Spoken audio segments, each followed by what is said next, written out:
여러분 안녕하세요. 개그맨 조원석입니다. 2024년 8월 29일 목요일입니다. 오늘은 지난 2019년 4월 25일 목요일에 제가 썼던 일기를 여러분께 읽어드리도록 하겠습니다. 2019년 4월 25일 목요일, 비가 오고 바람이 부는 정말 만사가 귀찮은 날이다. 지금 시간은 오후 4시 20분이다. 만사가 귀찮은 날답게 누워서 유튜브를 보다가 모 연예인의 간증문이라는 영상을 보게 되었고, 그가 이단 종교의 일원이라는 영상을 보며 불현듯 일어나 일기를 쓰게 된다. 난 오늘 새벽 5시에 일어나 새벽 기도를 다녀왔다. 그리고 새벽 기도 하나님의 말씀을 통해 지금의 나에 대한 처방전을 받았으며 지금의 내 상태를 알게 되었다. 먼저 그분의 얘기와 오늘 새벽 예배를 통해 받은 말씀 이전에 아주 조심스러운 이야기를 먼저 기록하려고 한다. 어제 아침 일기를 쓰다가 시간이 되어 라디오 출연을 위해 매니저 차를 타러 갔다. 그런데 내가 용서했다고, 그리고 그냥 이해하자고 생각했던 마음과 달리 내 마음과 다르게 화가 나고 저주의 말이 튀어나왔다. 평소 술, 담배를 즐겨하는 매니저의 차에 오르는데 너무 짜증이 났다. 마치 샤워하고 스킨을 바르고 기분 좋게 하루를 시작하려는데 버스 정류장에 앞서가던 사람이 뿜은 담배 연기가 내 얼굴로 온 느낌이랄까? 하지만 이건 그냥 화낼 거리를 찾는 일에 불과했다. 어제 일에 앙금이 남아있었던 것이다. 그 매니저에게 직접 얘기하지는 못했지만 회사의 다른 경영진에게 카톡을 보냈다. 참았어야 하는데 죄송합니다. 모모 매니저님의 얼굴을 보니 화가 치밀어 올라서 전 정말 못난 놈입니다. 그분이 답하시기를 불만이 있으면 풀어야죠. 난 이렇게 답했다. 참았어야 했습니다. 하나님께 죄를 지었습니다. 그리스도인은 그랬으면 안 되는데 죄송합니다. 저의 죄를 용서해 주십시오. 다음날 오전 앞으로 좋은 방향으로 잘 해보자는 긍정적인 말이 이어졌다. 평소 함께 식사하며 기도하는 모습과 술을 마시지 않는 모습을 보였고, 어릴 적 교회를 다닌 경험이 있다는 경영진과 이런저런 이야기를 나눈 터라 그들은 내가 크리스찬인 것을 알고 있었다. 나는 천국의 문을 막는 짓을 한 것이다. 그리고 제대로 된 회개를 하지도 않았다. 마음속에 앙금을 두고 입으로 하나님께 용서해 주세요 하고 이제 됐다 한 것이다. 하나님 앞에서 모두 비워냈다면 어제 같은 일은 만들면 안 됐다. 교회 다니는 사람이 왜 저래 하는 소리를 들을 행동을 한 것이다. 난 하나님의 이름을 욕되게 했고 큰 죄를 지었다. 난 그 와중에 원인 제공은 그 사람이 했는데 내가 스트레스 받고 죄인이 되는 것도 참을 수 없었다. 난 아무 잘못이 없었다. 약속을 지키지 않은 것은 그였다. 하지만 난 오늘 새벽 비로소 깨달았다. 하나님께서 왜 용서를 하라고 하시는지... 하나님의 진리를 낮고 하찮은 조원석이라는 인간의 삶에 나름 적용해 보았다. 정확히 표현할 수 있을지 모르겠는데 이런 거다. 원인 제공은 매니저가 했다. 그때 내가 그를 용서했더라면 그의 잘못으로 일단락되고 난 하나님의 말씀을 지킨 하나님의 사람임을 지킬 수 있었다. 그러나 참된 용서를 하지 못하고 화를 내므로 이유가 어찌 되었건 난 죄에 죄를 더하는 하나님께 범죄한 사람이 된 것이다. 이유야 어찌 되었건 그에게 상처를 내고 그가 스스로의 잘못을 스스로 깨달을 기회를 박탈했고, 하나님께서 나에게 주신 평온을 나 스스로 깨고 스스로 잘 지키고 쌓아왔던 하나님과의 신뢰를 깨버린 것이다. 하나님께서 네가 그러면 그렇지 아직 멀었구나 하실 만한 짓을 한 것이다. 그래서 아무리 화가 나도 입에 재갈을 물고 말을 하지 말고 억울하고 화가 나면 하나님 앞에서 울더라도 내가 내 살을 찢는 한이 있었어도 참았어야 했다. 물론 하나님의 성전이 내 몸을 해치면 안 되겠지만 그렇게라도 참아야 한다는 것이다. 너무나 후회가 된다. 그리고 죄를 지은 후 너무 많은 몸의 피곤이 밀려왔다. 꼼짝하고 싶지도 않은 무기력증이 왔다. 우울증을 앓았던 나는 내 마음이 아프면 그 아픔이 몸으로 나타난다는 것을 알고 있다. 체력 저하가 아니라 마음의 병이 몸으로 오는 것이다. 난 그 체력 저하로 하나님과 나와의 관계가 이상이 있음을 깨달았다. 노래, 안무 연습을 해서 떠야지... 성악 연습으로 좋은 찬양을 해야지 하는 의욕이 사라진 것이다. 사랑하는 사람과 헤어지면 아무것도 할 수 없는 일과 비슷하지만 다르다. 바꿔 말해보면 하나님께서 나에게 그만큼 가까이 계셔 주었다고 말할 수도 있다. 그런데 내가 하나님과의 관계에 금을 가게 하고 죄를 지었다. 이 일은 사실 일기에 기록하지 않으려고 했는데 조심스럽게 있는 그대로의 일을 기록해야겠다.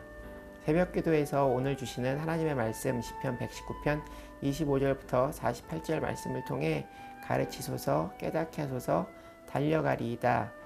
행하게 하소서와 같은 이 세 가지 말씀 중 내가 행하지 못했구나 하는 깨달음을 주셨다. 마치 앞에서 말한 바와 같이 내 아픈 증상에 처방전을 주신 것 같았다. 그리고 목사님께서 말씀 주시기를 콩나물 시루가 구멍으로 물이 빠지지만 계속해서 물을 부어주면 콩나물이 자라는 것처럼 단순 반복 지속을 통해 믿음이 커나간다는 말씀이 너무나 힘이 됐다. 생각해보면 나는 완벽한 인간이 아니기에 실수를 했고 다시 하나님의 말씀으로 성화되는 과정 속에 있는데 너무 심한 자책으로 내 믿음이 커가는 일을 방해할 수 있다는 생각이 들었다. 가로 열고 오늘의 말씀 정리는 마지막에 하는 걸로 가로 닫고. 치료 방법을 찾은 환자의 마음처럼 홀가분해졌다. 조심스러운 이야기는 지금부터다. 시제를 다시 앞으로 돌려 새벽 예배를 드리기 전 기도를 드리는데 그냥 잘못했습니다. 제가 믿는 사람의 이름으로 하나님을 욕되게 하고 천국 문을 닫았습니다. 하는 기도를 드리는데 자꾸 코피가 나는 형상이 떠오르고 코피가 남으로 내 죄가 씻겨지는 것 같은 생각이 드는 것이다. 코에서 코피가 무슨 물처럼 쭉 흘러내리는 형상이었다. 정확히 보여주신 것도 아니고 그냥 코피가 나면 내 마음이 후련해질 것 같다는 생각 같기도 했고 잘 모르겠다. 그냥 예배를 드리고 나오는데도 그 잔상이 계속 남아 있었다. 별로 대수롭지 않게 생각하고 지인과 아침 해장국집에 가서 식사를 하는데 맞은편에 앉은 지인이 코피 난다 하는 것이다. 휴지로 코를 닦자 코피가 조금 나왔다. 주르륵 나오지는 않았다. 난 오늘 새벽 기도 때 있었던 일을 얘기하려다 멈췄다. 믿지 않을까 봐도 아니었고 혼자 간직하고 싶어서도 아니었다. 그냥 말을 하다가 중간에서 멈추었다. 그 이유는 나도 알 수 없다. 너무나 신기한 경험이지만 그냥 잊고 집으로 돌아와 블로그에 일기를 올리고 한숨 자고 일어나 계속 무기력한 시간을 보내다 한 연예인의 간증을 보다 불현듯 일어나 일기를 쓰고 있다. 내가 코피를 흘린 사건과 그분의 간증 영상은 아무 연관이 없다. 그러나 그 영상을 보다가 그만 누워있고 일어나서 일기를 써야겠다는 생각을 했다. 그냥 내 생각을 기록하고 싶다. 영상에서 어떤 이단의 교리 그리고 그 구원에 대한 그분의 간증문을 봤다. 오랜 시간 성경에 대해 공부하시고 얻은 결론을 조심스럽게 정말 많은 고민 끝에 자아를 찾고자 한 고민이 보였다. 난 이단의 교리에 대해 모른다. 별로 알고 싶지도 않다. 난 그냥 내가 생각하는 하나님의 구원에 대한 생각을 정리해 보려고 한다. 이 생각이 기독교의 교리에 벗어나지 않기를 바라고 지금 내가 블로그에 올리는 일기를 임동원 목사님께서 감수를 해주시는데 만약 교리적 문제가 있다면 이 글의 내용을 바꾸지 않고 잘못된 점을 따로 기록하고 나 역시 그렇게 바꾸어 나갈 생각이다. 내 생각이 틀리면 틀린 대로 공개하고 싶다는 생각이다. 마치 처음부터 완성된 믿음을 가지고 있었던 것처럼 지금의 글을 수정하고 싶지 않다는 말이다. 구원이란 한마디로 죄를 용서받은 상태이다. 그렇다면 세례를 통한 구원으로 우리는 영원히 구원받는 것인가?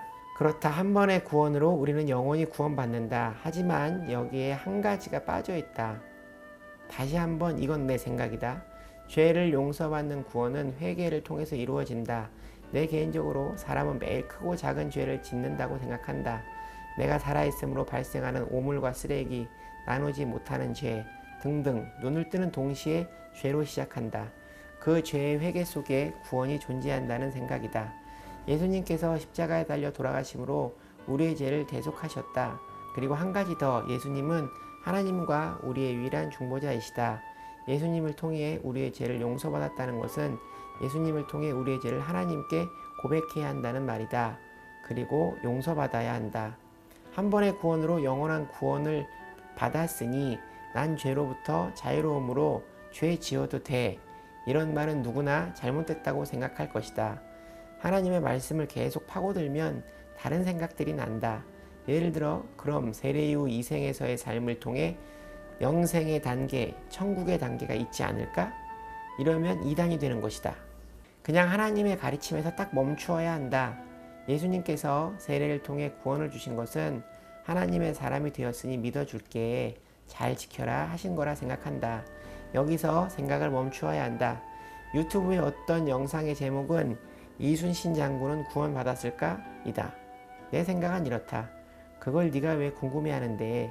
삶과 죽음의 유일한 주관자이신 하나님의 영역이야. 알 거 없어. 너나 잘해.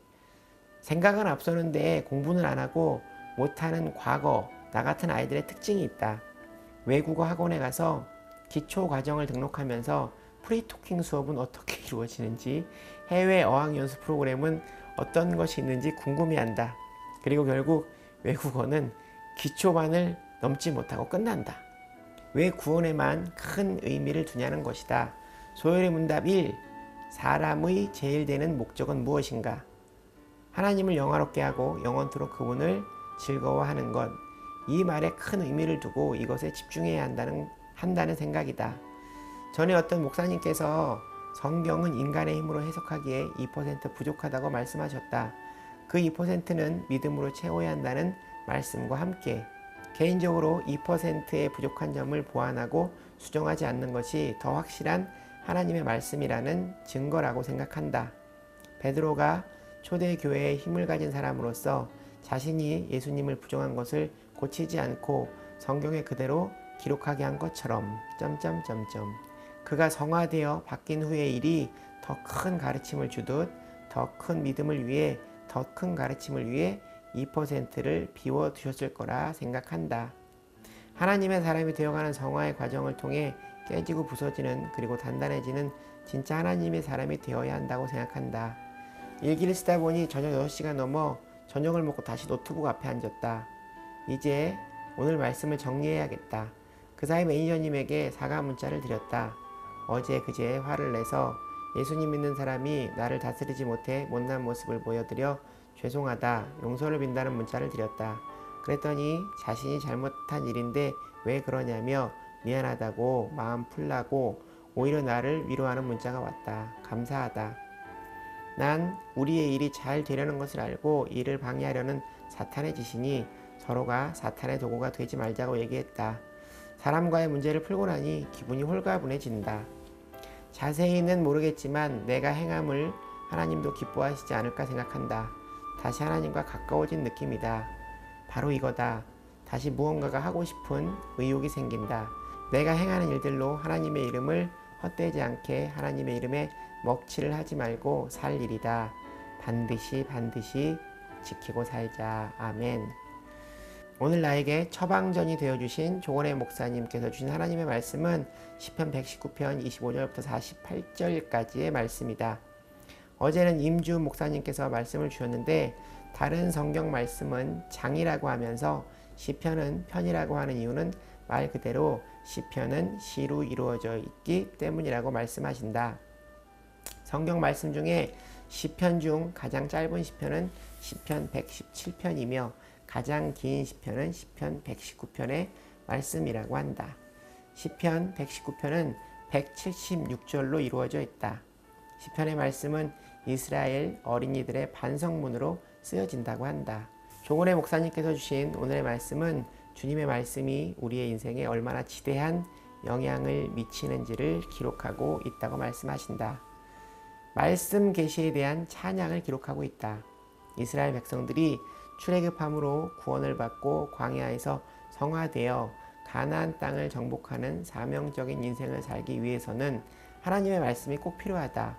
결국 먼저 구원해 주시고 성화되어 가는 과정을 통해 승리하게 한다는 말씀이신가? 그렇다면 위의 구원에 대한 내 생각이 크게 틀리지 않는다는 생각이 든다. 25절 말씀, 내 영혼이 진토에 붙어 싸우니 주의 말씀대로 나를 살아가게 하소서. 진토란 흙을 말한다. 하나님께서 우리를 흙으로 빚어 영혼을 불어넣으셨다. 그러므로 흙으로 빚은 내 육체의 지배를 받으며 살 것이냐? 아니면 하나님께서 불어넣어 주신 영혼의 지배를 받고 살 것이냐에 따라 우리의 인생은 달라진다. 이 시편의 기자가 다윗이라고 할 때 내 영혼이 진토에 붙어 싸우냐는 말씀은 세상으로 기울어진 다윗의 고백이 될 수 있다. 오늘 말씀을 요약하면 25절 말씀처럼 살기 위해 세 가지 요소가 필요한데 그 세 가지 요소가 26절, 27절, 32절 말씀에 기록되어 있다. 26절 말씀, 주의 율례들을 내게 가르치소서. 27절 말씀, 나에게 주의 법도들의 길을 깨닫게 하여 주소서. 32절 말씀, 주께서 내 마음을 넓히시면 내가 주의 계명들의 길로 달려가리이다. 달려가리이다는 행하게 하소서와 같은 말씀이다. 가르치소서, 깨닫게 하소서, 행하게 하소서. 33절부터 35절 말씀까지 위의 말씀이 똑같이 반복된다. 첫 번째, 가르치소서. 자기 안의 생각을 없애지 않으면 새로운 가르침을 받을 수 없다. 배움은 인내가 필요하다. 배운 사람은 겸손과 긍정으로 이어진다. 인생은 태도다. 두 번째, 깨닫게 하여 주소서. 배움과 깨닫는 것은 다르다. 깨달음은 경험을 통해 배우는 것이다. 신앙의 지식화 작업이 아니라 실행화 작업이 필요하다. 세 번째, 달려가리이다. 세상에 기울어져 이리저리 치우쳐 봤으니 직선 코스로 하나님을 따라 곧장 가게 해달라는 말씀이다. 36절 말씀, 내 마음을 주의 증거들에게 향하게 하시고 탐욕으로 향하게 말게 하소서. 육신의 정욕, 탐욕을 말씀으로 이기는 삶을 살아야 한다. 37절 말씀, 내 눈을 돌이켜 허탄한 것을 보지 말게 하시고 주의 길에서 나를 살아나게 하소서. 안목의 정욕을 말씀으로 이겨야 한다는 말씀이다. 39절 말씀, 내가 두려워하는 비방을 내게서 떠나게 하소서. 주의 규례들은 선하심이니이다. 세상의 비방도 말씀으로 이겨야 한다. 악을 선으로 갚아야 한다. 바로 이 말씀이 이해가 되었다. 악을 선으로 갚지 않으면 그 악에 악을 더해 내가 죄인이 된다는 사실을 이번 일을 통해 알게 되었다. 43절 44절 말씀, 진리의 말씀이 내 입에서 조금 더 떠나지 말게 하소서. 내가 주의 규례를 바랐음이니이다. 내가 주의 율례를 항상 지키리이다. 영원히 지키리이다. 가르침을 받고 또는 그 말씀을 가르치는 과정을 통해 또 배우기도 하고 깨닫고 행하고를 한 번이 아니라 지속적으로 반복하게 해달라는 말씀이다. 그 방법은 마치 구멍이 뚫린 콩나물 시루에 계속해서 물을 주면 물은 빠지는데 콩나물이 자라나는 것처럼 단순 반복을 지속하는 것이다. 콩나물이 자라듯 새벽 기도를 계속해서 지속하라는 말씀을 주셨다. 45절 말씀, 내가 주의 법도를 구하였사오니 자유롭게 걸어갈 것이며 요한복음 8장 32절 말씀, 진리를 알지니 진리가 너희를 자유롭게 하리라. 거짓말 조금 못해서 난 위의 말씀이 무엇인지 알 것 같다. 처음 교회를 다니기 시작할 때 세상의 것을 버리는 일에 결단을 하기 힘들었다. 그리고 세상에 드러내지 않는 숨은 교인으로 살고자 했다. 그러나 결단할 마음이 생겨나고 술과 세상의 위로로부터 멀어졌으나 전엔 느끼지 못했던 평온과 소망을 주셨다. 그 평온 안에서 훨씬 자유한 나를 느낄 때가 많다. 그리고 이제는 세상으로 기울어져 그 평온을 잃을까 두렵다. 제한과 통제 속에 자유함과 평온을 느낀다는 것은 하나님을 만나기 전까지는 이해하지 못할 것이다. 날 지키며 하나님의 보호 아래 하나님의 사람으로 하나님의 부끄럽지 않은 하나님의 자녀로 살아갈 것이다. 벌써 밤 10시가 되었다. 내일 주실 말씀을 미리 읽고 이제 자야겠다. 난 내일 중국을 갔다가 월요일에 한국에 돌아온다. 주일 예배를 드리지 못하는 것이 마음에 걸린다. 참으로 많은 생각을 하고 기록했습니다. 사람들이 흔히 어떤 운동을 배울 때 힘을 빼야 한다고 말을 하는데 엄밀히 말하면 힘을 줘야 힘을 빼는 방법을 배울 수 있고, 힘을 뺀다는 것은 온몸에 힘을 빼는 것이 아니라 힘을 주어야 하는 곳에만 정확히 힘을 주는 능력을 말한다고 생각합니다. 저의 믿음도 마찬가지라고 생각합니다. 생각하고 기록하고 또 고쳐나가고 마치 물이 빠지는 콩나물 시루에 계속해서 물을 주면 콩나물이 자라듯 단순 반복함으로 그렇게 믿음을 키워나가는 원석이가 되기를 바랍니다. 오늘 일기는 여기까지입니다. 여러분, 오늘 하루도 주님과 함께 동행하는 행복한 하루 되시기 바랍니다. 슈브! 여러분, 주님께 돌아오세요.